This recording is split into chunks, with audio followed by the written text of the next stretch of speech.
Hello there, English speakers. Today we'll talk about some pointless news from Sweden, but interesting for learning how to think about stuff. And some news from Israel and sound money. But let's start by taking a big, deep breath. Today it's 7 degrees warm, or 7 degrees Celsius above freezing, so it's warm, as very warm. Our labor minister in Sweden have presented a graph on Twitter, and you know what the graph on Twitter means? It means that a bull was there and took a big crap. So every time you see a graph on Twitter, it's bullshit. And this is bullshit. So she's bragging about that the employment rate in Sweden is very great, have gone down a little bit due to the COVID panic, but it's really increasing, and people between 18 and 75. What? Wait, okay. So elderly people are working more than before, and this is great somehow, and something that we should say great government. And what is this employment rate actually? Oh, it's about people who have been close to work, are running their own business. Doesn't matter if they make any money or something. So me, for example, if you have worked 1 hour in a month, that's okay. If you're helping someone related to you with something, then you're employed, or you're sort of employed. If you are taking handouts from the government and do something like education or anything, then you are sort of employed according to this measurement. So you can guess what it means when the government says that the so-called employment rate is great. It means that they don't want to show that people are earning more money and poor people are getting more stuff done. No, this means that the government is full of shit. From Israel now, nothing is still happening due to the very much vaccinations that they have had. So 2 weeks ago, you know that the vaccines had no effect whatsoever for 2 weeks. But 2 weeks ago, 40% of the population were vaccinated, and after that the risk for infections and severe disease should go down a lot, so they tell us, which doesn't seem to happen.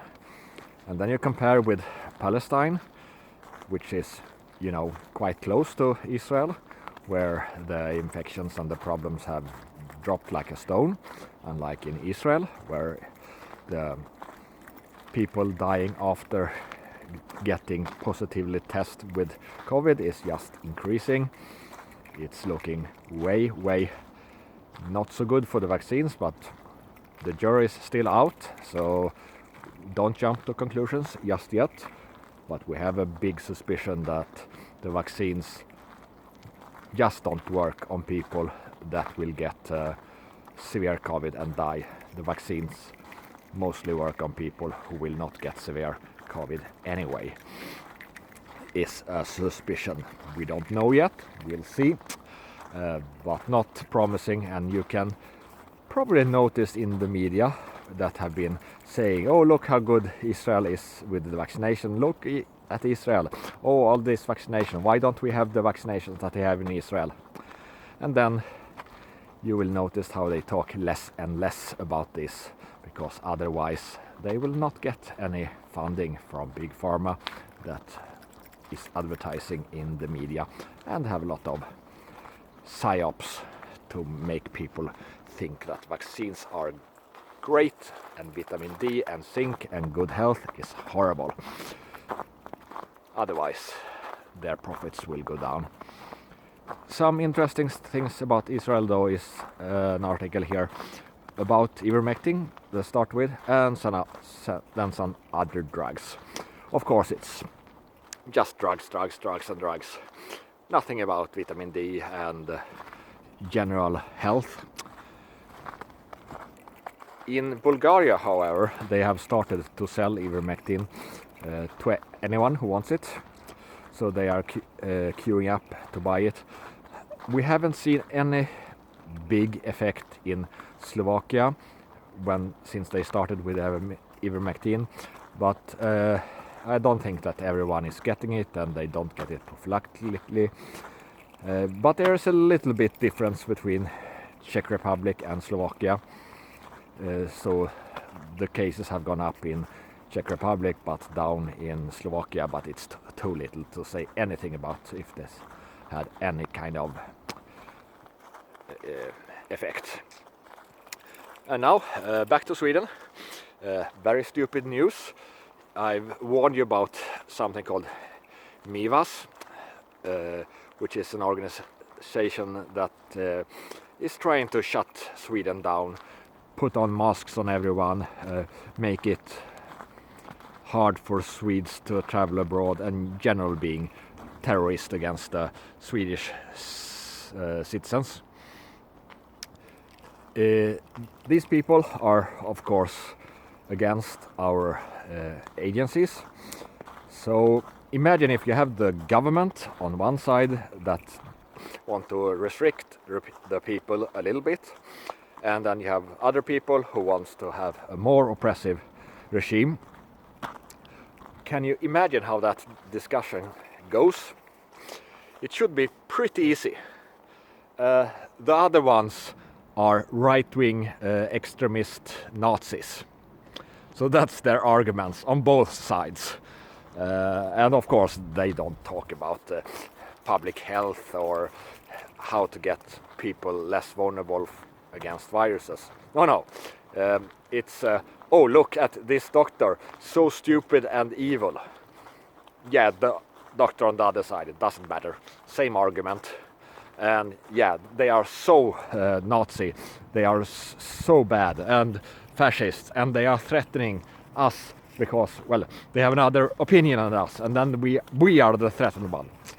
So this is very similar to the fight between Facebook and the Australian government. They are, two bad players are fighting it out with useless arguments that are just pointless. It's about feelings and oppressing other people, and oppressors don't like oppressors because, well, they want to be the oppressors.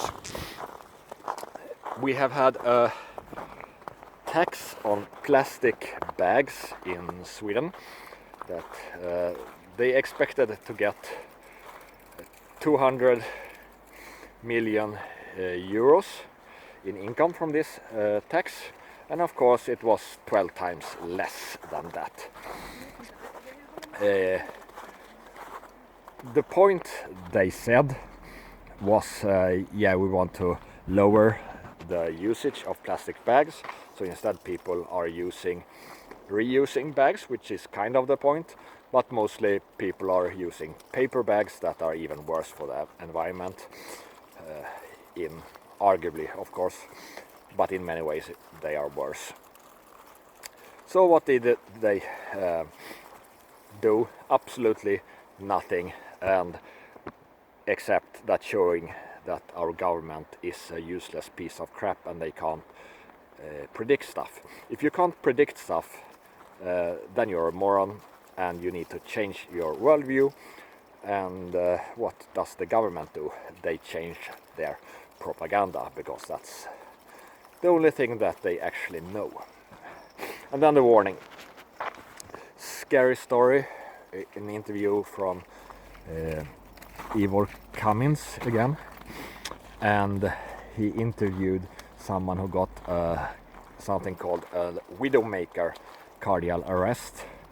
So he was biking and he was very lucky doing this close to two medical doctors that could save his life. otherwise 94% of people who get this sudden cardiac arrest die.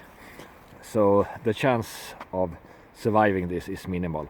And if he had gotten this when he was out running in the forest or anything like that, he would of course have died at the spot. So this was a guy around 50 years old, 55 I think, very good health, very sporty, have never ever had any problems with weight, but he was eating a lot of carbs to get nutrition for his sporting stuff, and this is very stressful, and he got a lot of calcifications in his heart and stuff. So every time he was out sporting, there was a chance that his body simply blow up like an engine that you run on too explosive fuel. How do you don't do this except being more relaxed and so on? It's of course vitamin D, vitamin K2, and generally don't overdo the carbs. Take it easy with them, even if you're out sporting and you feel that you get extra energy by taking them. It's better to do some other kind of sport where you don't stress yourself out like that. Do explosive training like lifting weights and stuff, or running slow for a longer time where you don't get this very hard stress on your heart.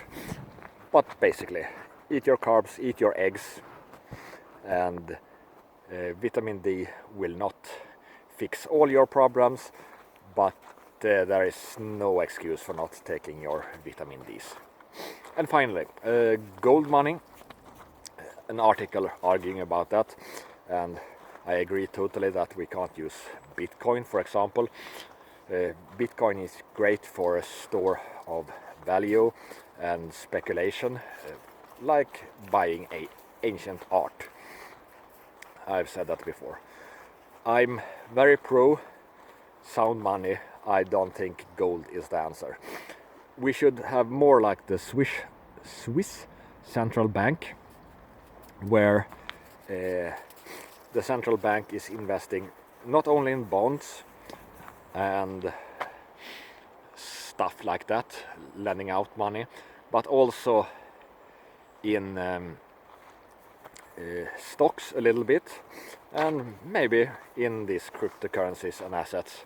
So that's where I think we'll end up, and there will be crypto assets that are not cryptocurrencies, but distributed ledger technologies that will make it possible to have these stable coins, so that you can have, for example, Swiss franc,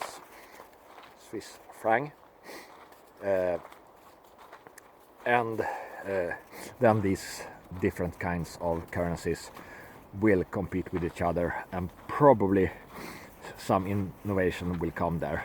So this is more like a general advice where we're going and what will be the future in payments, sort of.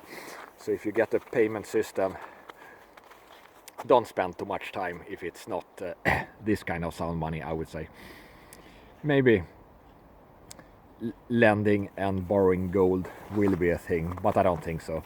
The gold price is too volatile. You have to have a basket of different kinds of assets, and then you will get better sound money. Tomorrow I will do a live stream with some comedy. So we'll make fun of everything from computer keyboards to medical doctors and stupid dogs and whatever you can come up with. Are you annoyed about something? Tell me, and we'll make fun of it tomorrow. 2 o'clock Eastern American time.